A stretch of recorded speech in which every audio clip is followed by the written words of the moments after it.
living those good old days. Yeah, man, was bad. Yeah.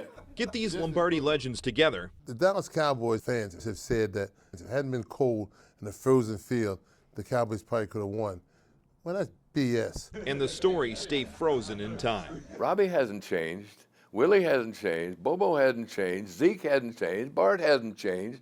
We're the same guys that we enjoyed as teammates and brothers. Frozen, the key word for guys who played for the Packers in the NFL's most revered game, the Ice Bowl. You know, Robbie, there were two errors that the Cowboys made. There were significant errors. Jethro Pugh made an error on the goal line by being up. That was an error.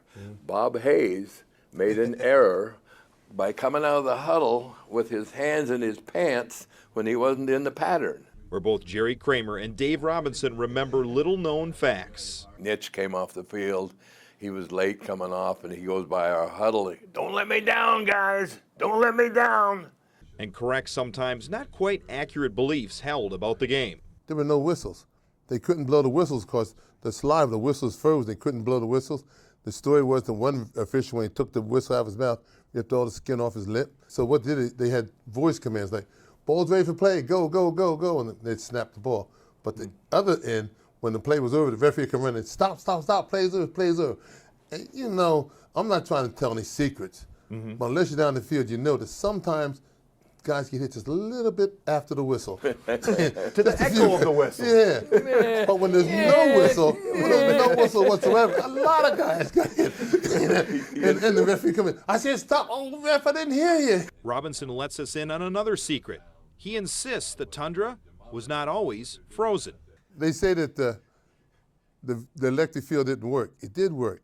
Now, what happened, the field was covered with a tarp, and the frozen field had thawed, and the condensate had gone up, hit the tarp, and come down. When the game started, the field was perfectly playable. It was just a wet field, and it was very soft, the ground was soft, everything, no problem at all. Doing that at halftime, there's a thin crust on them, and not that thick, you can still break through. And in fact, I didn't even change my cleats because I said, I have good footing out there. But at halftime, it froze over. The reason? Because the field sat idle during halftime. Halftime at a championship game is longer than the regular halftime. There was not going to be a show at halftime because the reeds had frozen and all the wind instruments, they couldn't blow.